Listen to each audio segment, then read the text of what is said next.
Hi, everybody. Can you hear me okay? Yes, Uh, we can. I'm Dr. Prabakar. I'm a OBGYN in California, and I started in the business school in 2021.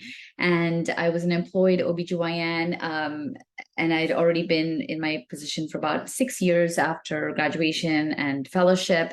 Um, in minimally invasive surgery, and things were going fine, and but at some point I was like, oh, how much, like, what am I really going to be doing this forever? Like, is this it? Is this all there is? And I trained in the East Coast, where private practice was very common. When I did my fellowship and residency in New York, there were a lot of private practices, and then I moved to California in 2015, and there were like almost no private practices. So I just joined, a group practice, and I just went along with it because I thought, I had no other choice. But I knew there was more. And I was very afraid to really admit to myself that, yeah, one day I'll start a private practice, because it just was not happening in the Bay Area anyway. Um, but I knew there was more, and I just like had that itch to just figure out what that was. And so I started the business school, and I really haven't looked back. I mean, it's been amazing. I started in 2021, and now we're 2 years in, and I've just, grown and learned so much. Being with all these other amazing doctors gave me the confidence to start a practice. And if you listen to my first interview with Dr. Una on the EntreMD podcast, I talk about how so many people around me told me I was crazy, and like that wasn't going to work. And, I'm an OBGYN, and why would I do that? If I do that, like, my surgeries would go down, especially as a minimally invasive surgeon, all this negative stuff. There was only one family practice doctor who told me that I should do it. Anyway, but I had the support of EBS, and so I just decided to do it anyway.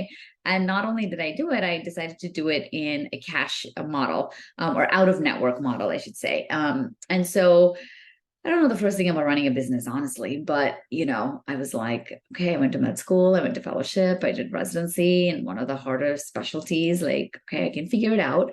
And that's what I did. And I'm 1 year into my practice. So I haven't hit 100,000 a month yet, but I hopefully will get there one day, sooner rather than later. And it's just been it's just really built up my confidence. It's really helped me figure out that, what, like, we can really do whatever it is we want. Like, even if we don't see that example around us, like, we can be that example. We can actually be the first person to start a private practice in this model. And what I really found that even in the physician world, medicine and the way we practice medicine is changing very rapidly. And some of our mentors and our colleagues, they're still stuck in the old way. Like, so when you say starting a private practice, they don't really even like really know what that means anymore, because they're used to like 20 staff, two staff per person, like just all these like ways, or antiquated ways. But now we know that when you run a practice, I mean, you can have a very lean staff.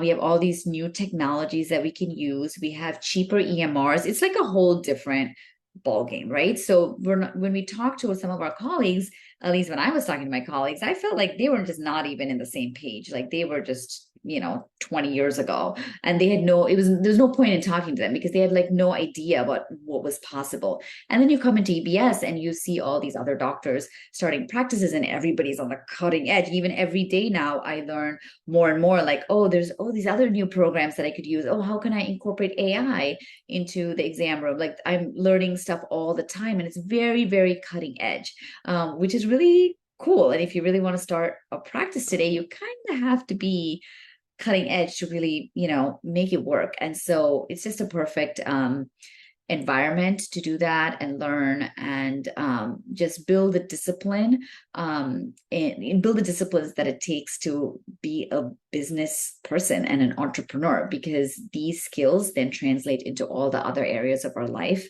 which is magic. So yeah, I think I'll stop talking unless anybody has specific questions.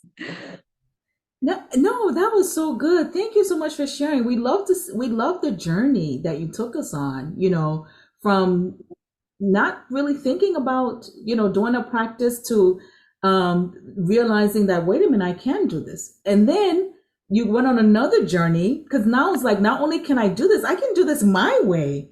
And you definitely do practice your way. I mean, Dr.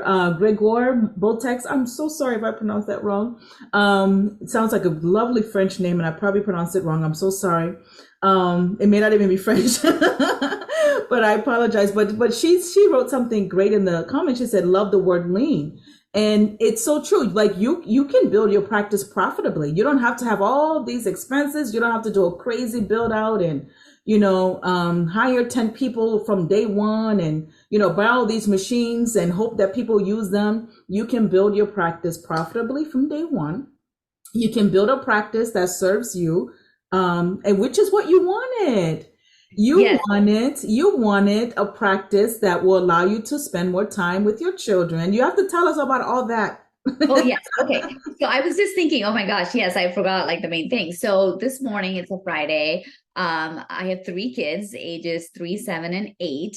My husband runs a tech startup. So like, we're a very busy household. But I've learned to delegate like so much, even, I have an au pair to help me with my kids. And after EBS, I've delegated even more things so I can really, run my business and be there for my kids. And this morning they had parent teacher meeting. Typically, the way this works when I was employed was I would just send an email to the teachers and be like, sorry, can't make it. Can I schedule another 10 minutes with you after at pickups to like talk about my kids? Like, that's how I usually used to do it. Now, I was able to be there for all three meetings. I just started my patients at 10:30 today. So I, of course, I had to sign up for the earlier meetings, but did that. And I felt really good. I learned about like how my kids are doing. And then I came at 10:30 and I saw like 5 patients, which for me is a pretty full day. A full day for me is 7 to 8 patients because I spend an hour with everybody. So I just finished my last patient, and then I was able to jump on this call. And as soon as this is done, I'm going to finish my notes and then I'm going to go to the gym.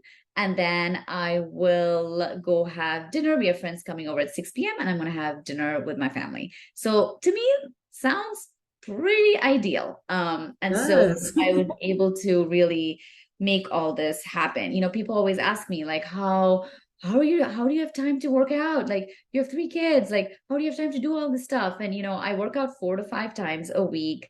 I eat well. I sleep 7 to 8 hours a night. I do not consider myself burnt out at all.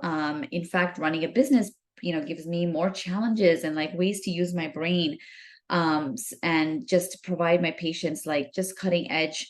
Just like my clinic is cutting edge, I feel just the way I run it, is also able to provide my patients cutting edge, therapies and treatment options because I actually have time.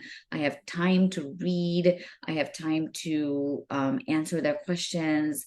And so it's very, very fulfilling both on the, the medical side and the business side, but also on the personal side. And my kids see that, wow, mom runs her own business and she's able to be there for me when I need it.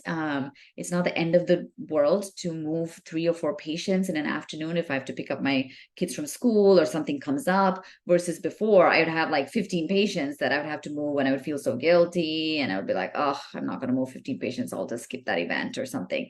But now I can really be there for them. And I can be there for myself. Like, I just celebrated my 40th birthday and, I went to Vegas with my husband and planning another girls trip. Like, you realize like you have to feed your own soul and you have to have, fill your own cup, which becomes really difficult when we're in medicine and running a rat race. So I felt like this really came at a right time when it was like the antidote to burnout, and that seems a little contradictory when you first think about it. You're like, running a business as antidote to burnout. Like, how is that better than just getting a check and calling it a day, right? Yes, there is. There are challenges, but when you work in that system, at least for me, I just felt like I didn't have any autonomy. I was kind of like a robot. I had to see these 20, 25 patients. I had no time to like talk to anybody in detail. I was always nervous about missing things. And so I was able to create this nice practice. And, when there are months when I'm like, oh man, I don't know if I'm like going to make my income that I wanted to, I can just take a couple of calls at the hospital. I think we're all like sought after physicians. We're really well-trained physicians. So you can mix and match, which is great. When you in corporate medicine, you have to sign a contract and you have to do what they say. But now that I'm like my own boss, I can choose to work 3 days in my office, a day of OB call if I want. I can kind of mix and match things however I want, and nobody's telling me that I can't, which to me is like just beautiful. Beautiful and priceless. Absolutely priceless. I mean, I love the fact that you spend an hour with every patient. How many doctors on this line would love to spend, an hour with a patient? And that doesn't necessarily mean that you have to, but I just like the fact that you're doing medicine the way you want to do it. And, and even still with having a DPC model, you're profitable, Yes. because I think how long after you started were you able to pay yourself? I think it was a few months. No, within the first year. So the first year, everybody told me, "Oh, you're gonna be in the whole like the first year," and I was ready for that, because I started a practice. But actually, my very first year, I made $100,000, and that was in profit. And so, I mean, I paid some of that, yeah, for my, I paid myself a salary from that. Mhm. But still, that was, pretty. I wasn't expecting to make any money. So, Mhm. and I have a lot of overhead because I'm starting out my practice my first year. I'm in the Bay Area, so I have to pay a lot for rent, and I pay a lot for Google ads and all of these things. But still, after all that, I was still able to make a profit. So I think most medical practices don't make any money for like 3 years or something. I think that's the Mhm. average Mhm. statistic out there. So that was really good. Yeah. Dr. Cheruba, what I hear a lot of people tell me, and maybe you can help with this, is they tell me they know they want to make these changes. They know that they want more for their lives. They know that they probably could use some help in being more strategic about their business, but they just feel like it's not the right time yet. Like they just feel like, maybe I'll wait a little longer. Maybe that it's just not the timing. What would you say to someone who's considering their school, but they're just not, they don't think that now is the time to do it? Yeah, there's never a good time for something like this. And I would say, you don't know what you don't know. And that is kind of a big price to pay if you're trying to be an entrepreneur. Because, I didn't really know what I would get in the business school. I didn't have like a plan. I didn't have like my top three goals. I didn't have any of that. I just knew that I wanted more. I really, Dr. Una really spoke to me. I felt like this community was great, and I just went for it. And wow, like my mind is blown as to how much I've learned, how much I've developed. So that who I am today is not who I was, last year. I'm just like growing leaps and bounds. And so I wouldn't wait for the perfect time, because you don't know when that time is, and you don't know what you're missing. So I would say this is one of the most, probably the only and most innovative schools out there, with this kind of community, with this kind of, coach and leader, and this kind of team. So I would just do it, because you'll make up your investment in the first year. Like there's just no doubt. And you'll just really expand your mind to the possibilities out there. And there's really no price for that, right? Like we all run very different businesses. It's not like everybody runs an out of network private practice or anything. Some people don't even do anything to do with medicine. They're running a business. So but you learn from all these people. So yeah, consider it your, I don't know, gift to yourself, self-development, and you won't regret it. Thank you so much for that. And I just love the fact that you turn 40, which you still look 30. 30 is the new 40 is the new 30. You turn 40, and then all these amazing things are just falling into place for you. You're able to go on a trip with your husband to Vegas, having a girls trip. You're running a thriving business, able to be there for your children. But that sounds all amazing, right? But guess what? It wasn't by accident. She didn't just stumble upon this life. she got this life because she was very specific and purposeful about it, and she got the direction and the guidance to get it. And Yeah. you can as well.